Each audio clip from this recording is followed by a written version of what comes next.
That Sober Guy podcast contains adult content, merciless truth, and emotional nudity. Listener discretion is advised.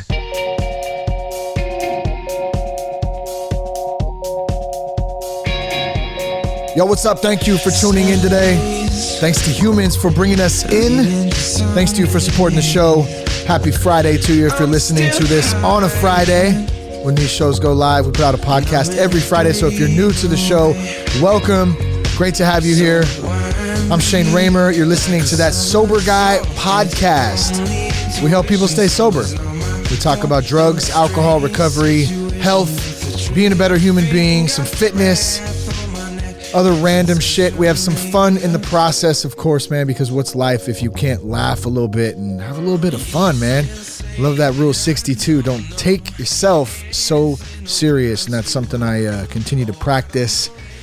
And I'm really working on lately because I'm my own worst enemy at times. Definitely have been in the past. And if I'm not careful, I can beat myself up pretty good sometimes. I'm not perfect. I love it. And there's something that's very peaceful and relieving in that. So today, we're going to talk about not taking things personal and how my mind is jacked, but my heart is good. My mind is jacked, but my heart is good. Before we do that, be sure to check us out at thatsoberguy.com.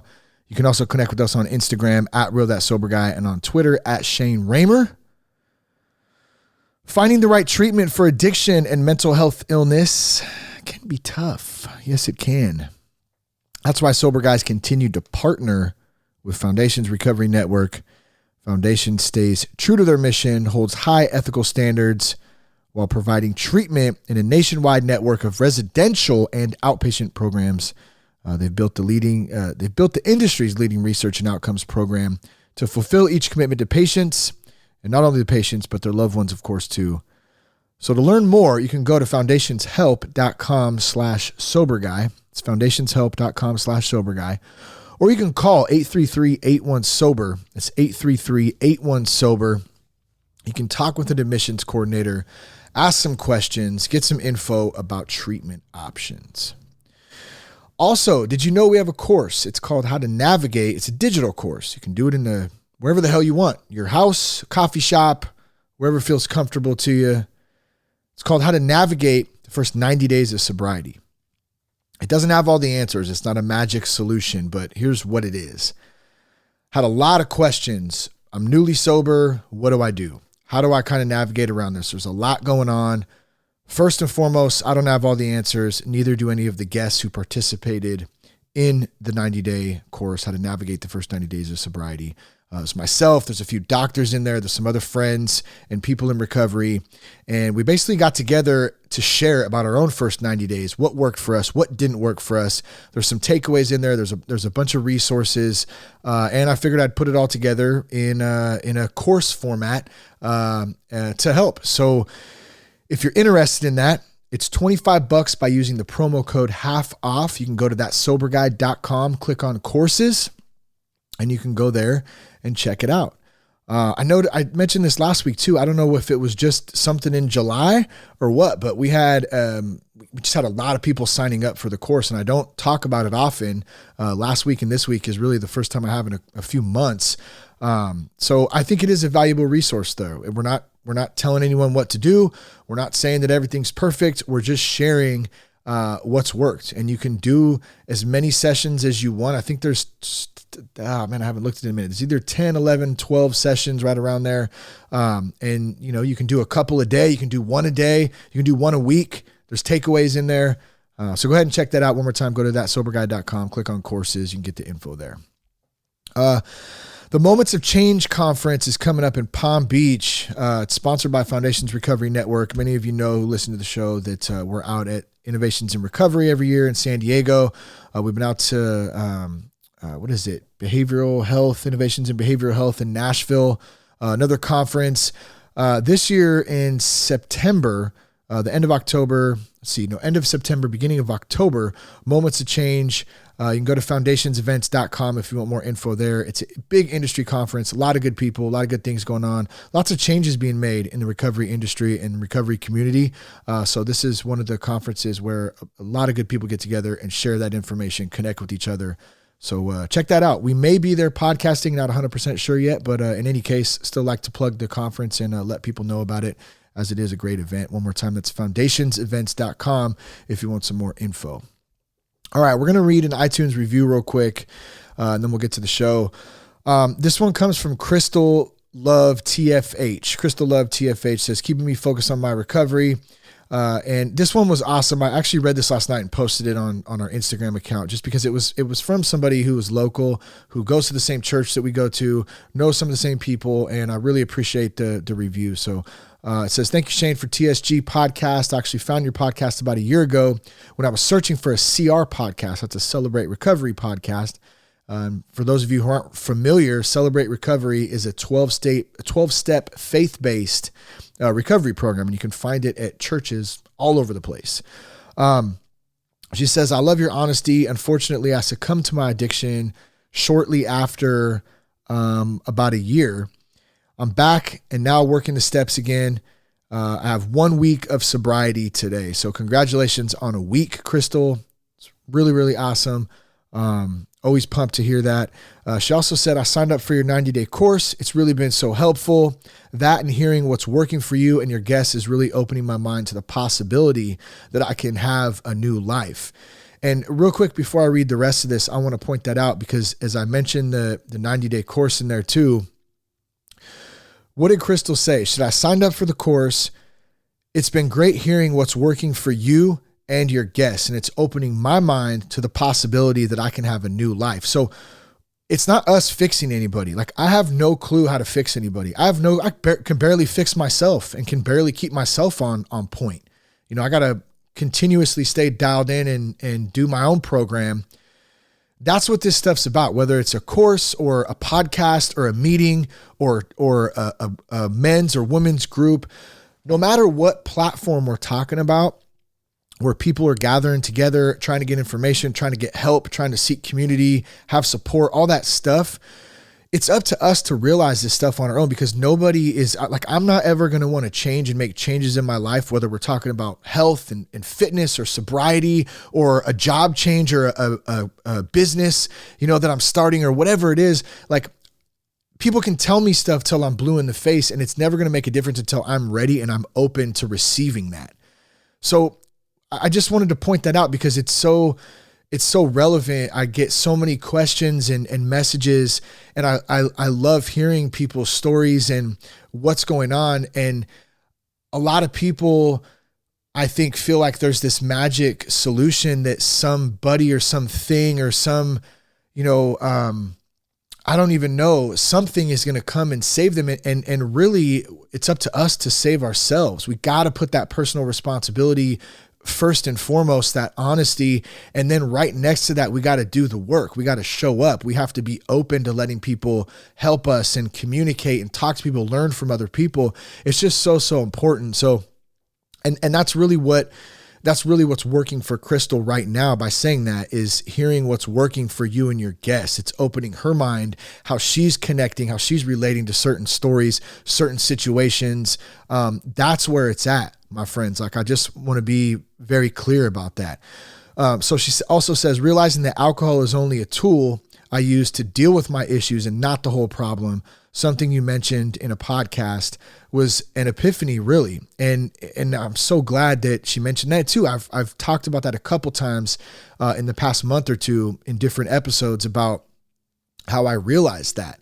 Like, wait a minute. Like, yeah, alcohol, drugs, definitely an issue, this addictive switch in me. It even rolls over into things that I enjoy to do that are healthy, like exercise, or, it rolls into food even too. Like, that's just that personality, wiring in my own brain, but when it came to drugs, alcohol, that it wasn't until I realized that really wasn't the issue. It was the tool that I was using to deal or to cover up all the issues that I never dealt with and that I wasn't dealing with in the present moment too. So that's such an important part of this whole recovery thing. You know what I mean? And let me be very clear again. I'm not a doctor, a therapist. I don't have all the answers. I don't know a lot of shit. I just don't. But I'm working through it. I'm constantly learning. I'm constantly waking up hungry to see what God's got in store for me that day. You know what I mean? And trying to stay in that day. Like for instance, well, let me say this real quick. She says, "Thank you for your service." This is my favorite part too. Also, I'm a local and love the podcast you did with Pastor Dave and Pastor Tim Biddle. Would love to hear more from leadership at TFH, the Father's House of Vacaville. Father's House has a great audio podcast of every sermon. There's tons of great content on there. So if you're looking for a great church that has a good community, great pastors, great leaders, brings out a strong message with values and lots of love, check out the Father's House podcast. You can go on iTunes and you can find that there more too. So it was always cool. I had Pastor Dave and Tim on like a couple years ago. I think it's episode 134, 135. Pastor Tim was on and Pastor Dave was somewhere around there too. But in any case, Crystal, thank you for the review. It was a great review. It's always awesome when it's, a local one, someone in our community, of course, too. So we appreciate that. What I was going to say though, was like living in the moment, trying to do the best. Like today, the kids started school today, Cash started kindergarten, Lucy's off to school. Like things are changing. Like we're adjusting to schedules. We're getting back into the swing of things. And if I'm not on my game and I'm not like focused and dialed into, number one, being at ease with everything. That's like first and foremost, being in my right state of mind, putting my higher power, putting God first, putting recovery first, putting my attitude of gratitude first, being grateful, looking at what all the things that we are blessed with versus all the things that I don't have, or the negative shit that could potentially be going on in my life or your life or whatever it is you're going through. There's always a perspective we can take, and that's a choice, So like today, man, I'm just like, I was so grateful just to be able to take my kids to school and, enjoy watching them go off to school in this new grade, 4th grade in kindergarten, starting this new chapter now, new school year. Those are the types of things that are so important that I don't want to take for granted. That back in the day, those little things, my mind wasn't aware enough. It wasn't open enough. I wasn't spiritually connected to even realize the most minuscule things that were going on moment to moment throughout my day. So that's really what a big part of, number one, not taking things personal, which is our topic tonight. It does kind of tie into that, and I'll get to that in a minute. But also the other statement that kept coming to mind this week was, my mind is jacked, but my heart is good. My mind is jacked, but my heart is good. And I've thought about that a lot lately. And I've mentioned this many times before. I have listened and read and been a part of a lot of Noah Levine's work from Refuge Recovery. And he's the one, and I'm sure he learned this from somebody else. So this all gets passed down, but I'll give him credit because that's where I heard it first, was through him. But he talks a lot about, in one of my favorite meditations, about the mind, how it's separate from my heart. It's separate from us. And the mind is so powerful. It really can trick me into taking things very, very personal at times when it's not personal. Even my own thoughts, I can take personal, and then I can be very hard on myself. I'm not at ease. I'm stressed out. I'm going through this. I'm going through that. Why is this happening? I'm riding that wave of negativity, of stress, of feeling sorry for myself, all that stuff. And number one, it's hard to work through that even when you're in some sort of program, right? And you got support and you got community. But imagine working through that when you're not even awake to it, when you're just completely consumed by it. And you're not even awake to your own self, to your own, this kind of higher intelligence of self, I guess, is the only really way I know how to put it. This connection with God, that there's something inside of me that burns, that yearns for more of a connection, but yet I can't reach it. I can't attach onto it and start to even be conscious of it, because I'm so wrapped up in this wave of negativity, taking things personal, things not going my way, trying to control everything. Like, I mean, man, it's a tough way to live. So if you're going through that right now, I feel you because I've been there. And trust me, I can dip back into that sometimes too. I'm quick now to be like, wait a minute, let me call my sponsor. Let me call my homie. Let me read a little bit. Let me meditate. Let me pray. I try to make that a daily practice and stuff too. But I have those tools, with me at all times when I can catch myself, because it will creep. It'll creep quick. So I creep. Yeah. I have a bad habit of doing that. I do it around the house too. I'll say a word or something, it'll trigger me, and then I'll start singing the song that it went through. Like I look at me. I mean, you can't look at me because you're listening to me right now, but I'm literally snapping my fingers and like dancing in my chair right now. So I creep. Yeah. Is that TLC? I'm creeping. Anyways, we're creeping tonight. I want to give a shout out to my homie, Phil. Big Phil. Phil's been on the podcast a couple times. I don't know what episode it is. I'm not going to go back and look right now, but you can go look for Philip Wright. He's been on before, and I wanted to give him a little shout out. He invited me out to the men's group on Tuesday night, and he spoke a little bit about encouragement. That was the topic, and it was great, man. We had a room full of dudes hungry to learn and be better and serve and encourage each other and learn how to encourage our wives and our kids and our homies and all that, man. It's powerful stuff. And, I'll bring that up. It's hard for us to encourage as dudes sometimes. I had taken some notes, actually. As a matter of fact, let me bring this up real quick. We might as well give a little shout while we're doing this, and I can relay some of this stuff if I can find it. Oh man, now I'm going to have to sit here and talk. There it is. Encouragement. Yeah. So shout out to Pastor Tim. Shout out to Philip and the Tuesday Night Men's Group, first of all, because I'm pulling some of this content from there. So hope they don't mind that I share it. But encouragement, right? That was the topic. And here's a couple of the notes that I wrote as we were talking about this, or as they were talking about it. Under-encouraged men will not be good encouragers. I took that, to heart right there, because it's really tough for me, and I'm getting better, but it's hard for me to encourage. It's hard for me to encourage others. I'd say I'm pretty good at encouraging my kids.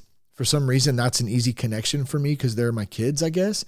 But even when it comes to like Jess or even friends sometimes, or I don't know, it's weird. And I guess it depends on how you're feeling too. I think that was brought up. Well, I'm feeling great today, so hey, let me give you some of my best because I'm feeling good. Well, if I'm feeling shitty, man, I'm not giving you, it's just leave me alone. I need to just go back and I just want to sit on the couch and zone out. I don't want to talk, I don't want to encourage, I don't want to talk, anything. After a long day, I had a long day. Leave me alone. You know how that goes.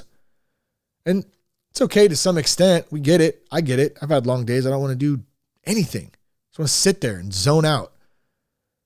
But we can't always do that, especially when we got people looking up to us, like kids, being leaders.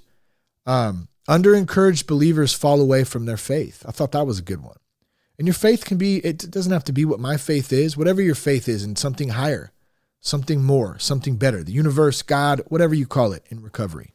Very open to that. Why is my flashlight on my phone on? My flashlight's on. Hold on, I got to turn this off. There we go. Is it off now? Okay, it's off. Okay, flashlight's off. All right, this one I liked a lot. There's a war on to stop you from encouraging others. There's a war on to stop you from encouraging others. And man, that one hit me too. And I went, man, there is, because that little voice, and this goes back to the mind is jacked, but the heart is good. That little voice up there, that little voice tells me, nah, you don't need to say that. You don't know what the fuck you're talking about. You don't know what you're talking about. You don't need to tell him that. That man, he's going to think you're weird. Don't do that. No, you know what? You don't need to express how you feel. That's weird. Dudes don't do that shit. There's a war on to stop you from, I feel that war. I feel it sometimes, and it's up to me to acknowledge it and battle back against it and go, you know what? I'm just going to put it out there because I know that seed's planted in my mind, in my heart, and I feel like it's the right thing to do. And so I just had a little light bulb go off in my own head. I said, my mind, my heart, and I feel, right? So my brain, the brain may be telling me, no, don't encourage your homie over there. He doesn't, whatever. That's stupid. I don't even know why. He probably wouldn't even know what you're talking about. Whatever the situation is, right? You feel me? But my heart, I feel it in my heart, in my gut, in my soul, that that's the right thing to do. So now I have a choice to make. Am I going to go out on a limb or just go for it and just tell them because, man, it feels right. I feel like I need to tell this person this right now. I need to tell my kids this, tell my wife this, or am I going to listen to the mind, which is jacked and which talks me out of a lot of stuff that I should probably think twice about potentially doing? So that war is real and it's constantly going on. I know it goes on in my head. That battle up there, that committee as they call it. I'm sure some of you in the rooms have heard that before. That committee is loud. And I got to tell it to pipe down in there, dad. Okay. Encouragement is the oxygen of every man's life. Encouragement is the oxygen of every man's life. So another good one. Don't nitpick was another one in there. Like I can get nitpicky about stuff, especially at home. That's my anal retentiveness stuff. When stuff's out of its place. I don't know if any of you are like this out there too, but when stuff is out of its place, when it's not where it should be, when things are a bit messy, I freak out. I literally, it's like, it's an ongoing battle for real.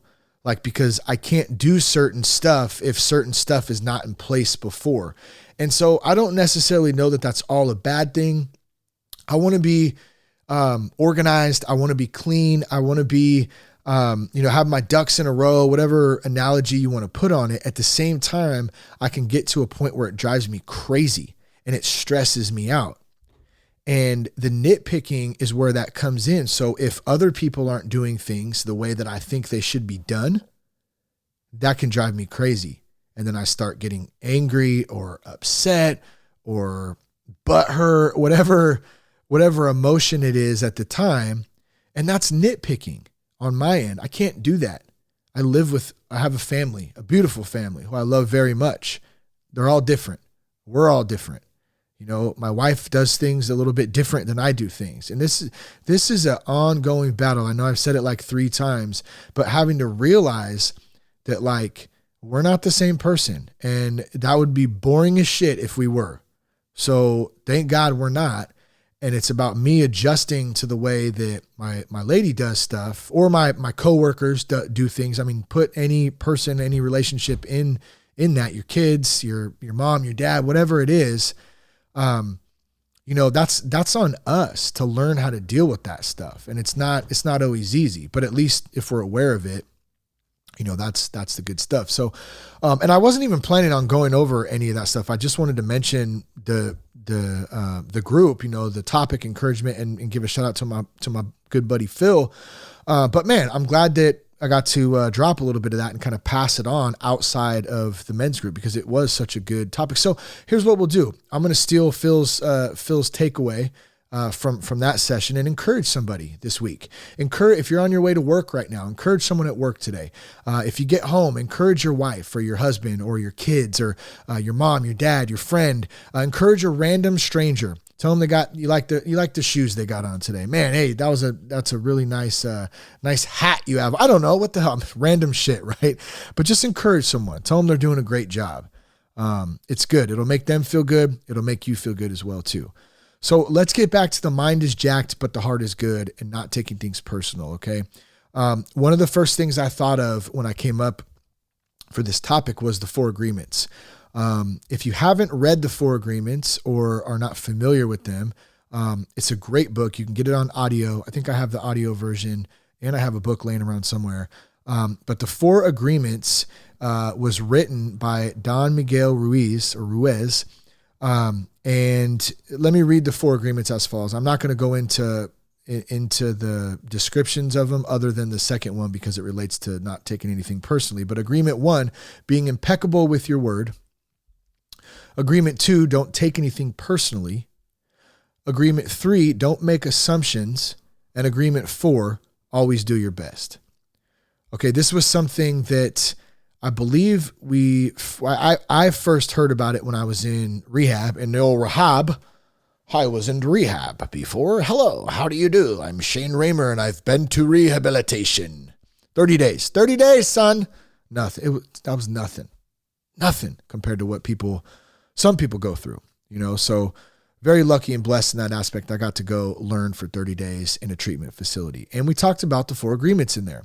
And I know Seth is big on the 4 agreements as well. I mean, I have discussed 4 agreements, and I know it's one of his favorite books or teachings at the same time.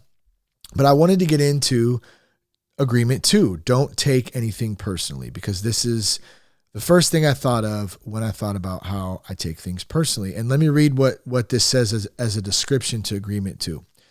It says, and this I think comes from Wikipedia, the second agreement provides readers with a way to deal with hurtful treatment from others that they may experience in life. It advocates the importance of having a strong sense of self and not needing to rely on the opinions of others in order to be content and satisfied with their self-image. This agreement also allows readers to understand the notion that each individual has a unique worldview that alters their own perceptions, and that actions and beliefs of a person is a projection of their own personal reality. Let me read that line again, because that's a little bit deep there, and it's very important.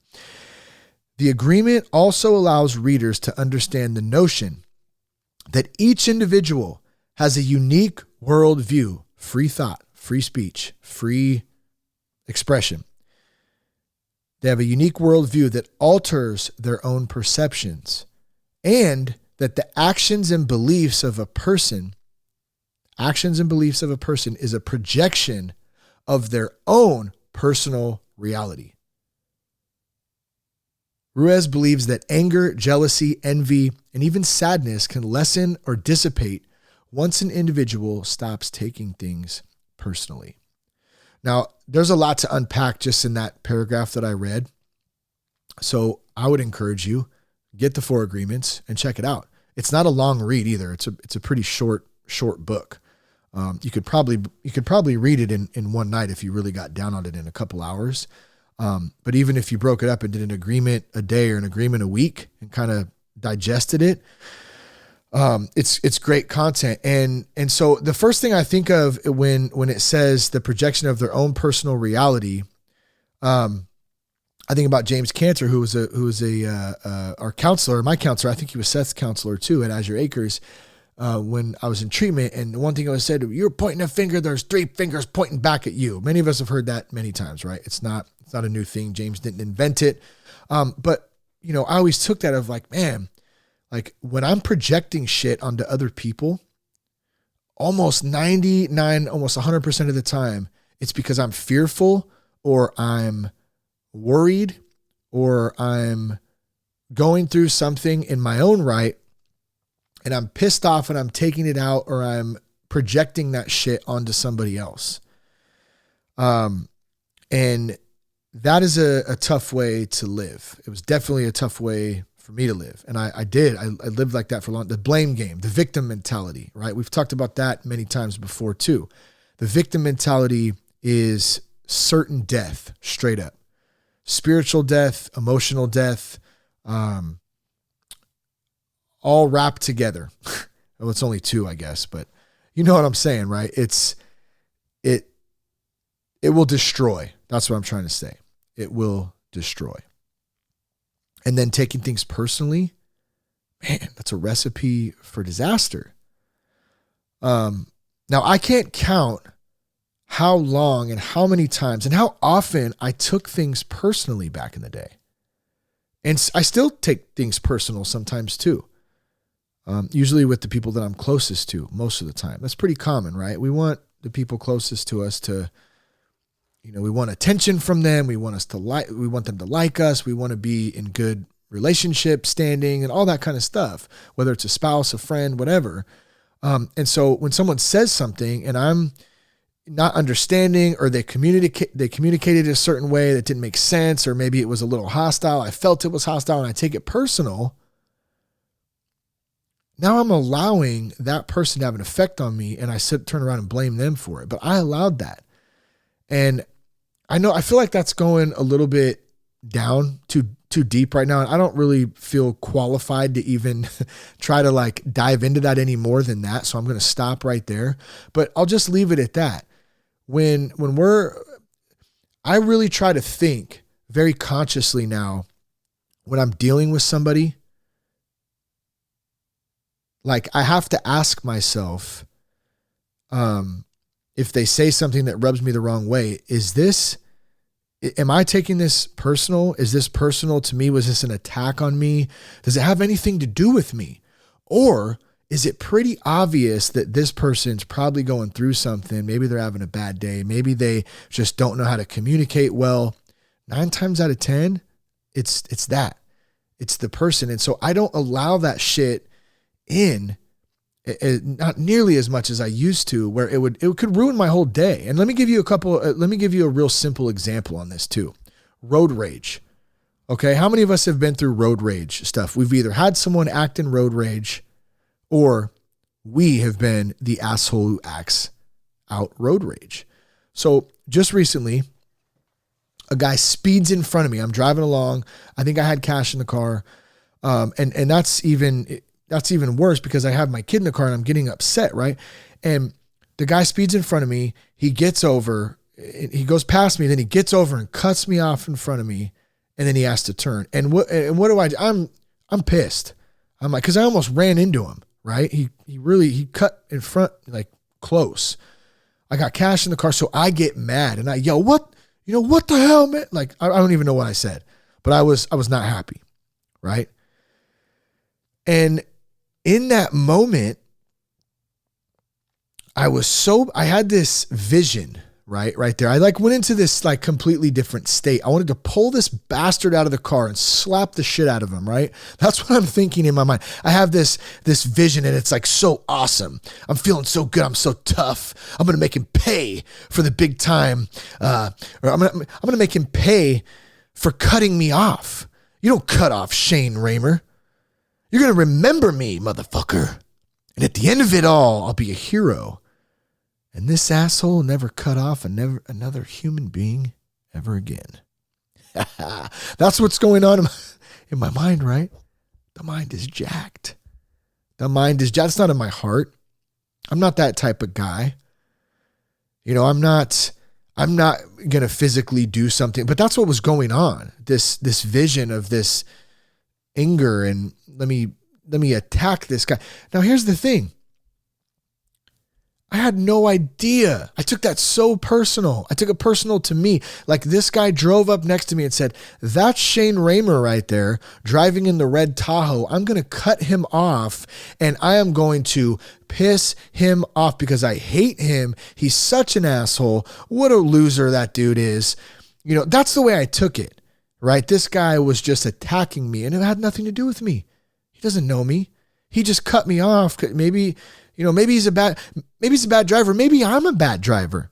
I don't know. I'm going to stop right there. Jess, you can just stop because if you're listening to this, I know what you're saying right now. But what's wrong with me? Why do I do that? Why do I take things like that personal? Very, very personal. There's nothing wrong with getting upset about it too. I think it's very normal for me to get upset. Like, what the fuck, man? Like, come on, bro. Like, you're going to cut me off? I almost ran into you. That's normal. But how do I control my anger and stay conscious of it without taking it personal? That guy knew nothing about me. Maybe he was about to shit his pants. He was trying to get to the bathroom. He had to hurry up and cut me off and take a left so he could run into Walmart and take a dump or whatever. Like, I don't know. I hope you wouldn't take a dump in Walmart bathroom either. I know I wouldn't because I'm too good for Walmart. Not what I'm saying at all.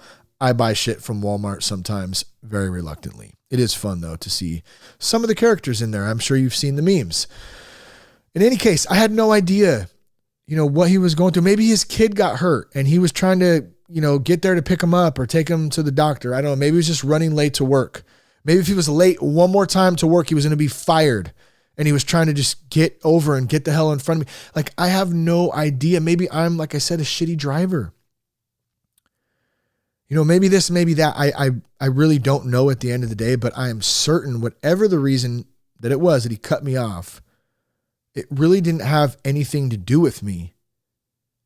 And I let it affect me like it did in front of my son. That, and I had to say, hey, Dad, sorry about that. I always try to make my amends and do quick because I'm not perfect, but that kind of stuff happens, and learning how to not take things personal like that for me, and continuing to learn and acknowledge these situations when they happen, because that's a good example that is really blatant. Everyone's been through some road rage or had it done. And I think, but take that same thing and apply it to any situation, and staying conscious of that. Man, this isn't personal to me. It can really help out in a lot of situations. There was another dude I just thought of the other day too. I was leaving the store, the grocery store. I think I picked up some breakfast or something at the Nugget in the morning, and I was backing out, and I think he must have been walking. See, we're coming back to my bad. Maybe I'm just a real shitty driver. I'm starting to, this could be. So maybe it is personal to me. Maybe I suck as a driver. I don't know. And anyway, I'm backing out, and I didn't, I think his car was parked right next to mine. And so he had kind of just like in a blind spot as I'm backing out, he had to stop and wait by the car because I started to go as he was walking up. And I saw him, and he stood there, and he's just mugging the shit out of me, just like, kind of pissed. And I'm like, dude, I didn't see you, man. It's not like I almost ran him over or anything, but I just I started backing out. I didn't see him, and I gave him a wave on the way out, like, hey bro, sorry, man. I didn't see you. And I could tell by the look, he wanted to let me know that I was wrong. And see, look, I'm taking it personal right now. I'm starting to get pissed off when I'm talking about it. This is bullshit. I'm just kidding. I'm not, but you see how that can go down that road really fast, even just thinking about it, talking about it. I gave him a wave. He was upset. Clearly he was trying to let me know that, he wasn't happy. Whatever, man. He took it personal. I don't know who the guy is. Probably a great dude. I was just fucking backing out, just going on my way, trying to be a better human being and eat some damn eggs and bacon and go to work. You know what I mean? But he took it personal there. Hopefully it didn't ruin his day. Easily could have, though. I'm sure I've let things like that ruin my day in the past many a times. I'm not sure I'm positive, but we don't have to live like that is the point. We don't have to take things personally, especially if we're comfortable in our own skin, especially if we're connected to something higher, God, higher power, universe, whatever it is for you. We're connected to that. We know that we can be at ease and be okay with it. We can be kind to people. We can love people. We can apologize, say, sorry, man. Like I didn't know, and we can accept that. We can receive those apologies too. You know what I'm saying? If someone does something to us, they wrong us in some sort of way. Now, obviously, certain severity of certain situations are going to dictate how we deal with stuff. So something that's extremely serious, this might not be as applicable to something like road rage or something. I get that. But I think the general concept of it, of not taking things personally, understanding that the mind is jacked up, it's not connected to my heart, and I don't have to take things personally, is a big thing. And so let me tell you where this all came from. I'll tie this up and then we'll wrap the show up today. The taking things personally and the mind being jacked up and the heart being good, it kind of ties together. And I'm going to tie it in right now because my mind started wandering this last weekend when we were at church. Right. And I ended up coming late. I took Cash out to hit some balls at the park, and Jess was doing some stuff. I think they were serving early in the morning. And so I made it to the 11 o'clock service. Checked Cash in. I was like 10 minutes late. Hey, I was easy on myself. I was doing the best I could. I hate being late to stuff, by the way. It's one of my pet peeves, right? I'm not late often. I try to be on time to stuff. I think it says a lot about a person when they can show up on time and be there, but I was late this day, right? But I was easy on myself. Gave myself grace, dude. I wasn't late because I was doing something stupid. It is what it is, right? And I'm learning how to do that and be okay. Hey, at least I'm showing up. Even though I'm late, I'm not going to be late next time. I'm showing up. So I get there, I'm like 10, 15 minutes late. Jess left her phone at home. I don't even know why I'm telling this right now. It's kind of not really relevant to the story. Anyways, long story short, I ended up sitting by myself through the service, right? Which ended up being a good thing for me because sometimes I just need to be alone and I need to sit and pray and meditate and be in the word by myself. Nothing against my wife. I love sitting and going to church and doing all kinds of things together. I always love her company, but sometimes I just need to be by myself. And so I sat there by myself, and Pastor Dave was giving the message that day. And I found myself getting distracted, and I started thinking about work stuff, what I had to do that week, what was going on. I don't know how long this went, a couple minutes at least, right? And I finally snapped back into it. And my immediate thought for the first time ever, and I'm dead serious about this. Now, I've had very conscious thoughts about not taking things personally, not being hard on myself, that kind of stuff. But I've never actually done it. And the practice of it has never really paid off like subconsciously where I just did it like a reaction. This was the first time and it was so cool. I wasn't hard on myself in that moment. I didn't have to, I'm able to work through a lot of this stuff. I hope this makes sense, but I had never done it in the moment like this before. And I wasn't hard on myself. I said, that's okay, Shane. Like your brain's different. It's not what your heart is. Your heart's here to listen to Pastor Dave and hear the word today and be in the moment and take in this connection, this spiritual moment, whatever that looked like in the moment. And I let it go. I let the thought and the distraction pass, and I re-engaged myself again, and I just let it slide on by. And man, it was the greatest feeling to have it happen very organically without having to consciously really think about it like I have to do, because I'm just always trying to practice this stuff and get better at it.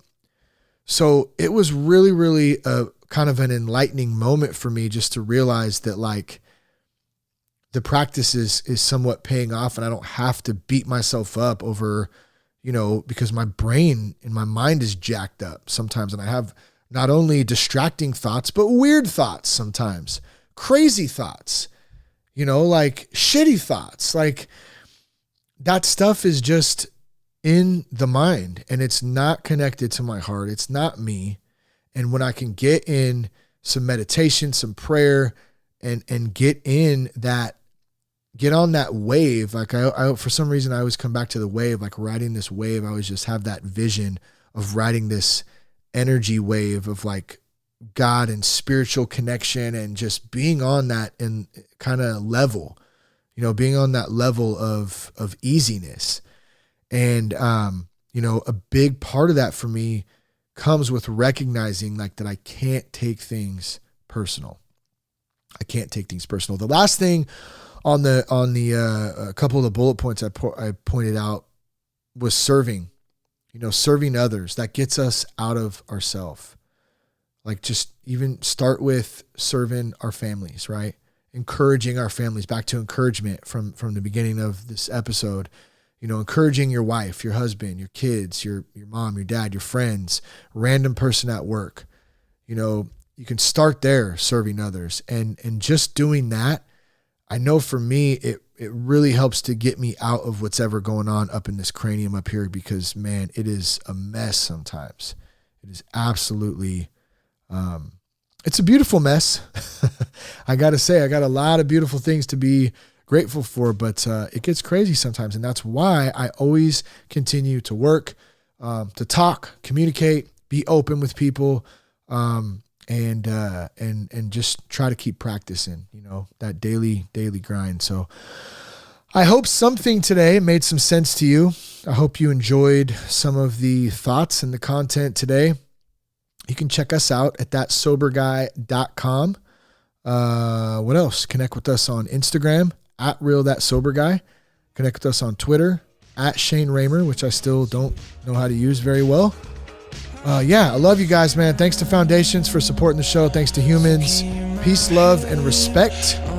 Keep your blood clean. I've been trying to keep my head on straight. I've been trying to keep my head on straight. I've been trying to keep my head on straight. You still say that I don't know anything about you. Oh, I don't know anything about you, but I know what you do in the back room. And you still say that I don't know anything about you. Oh, I don't know anything about you, but I know what you do in the back room.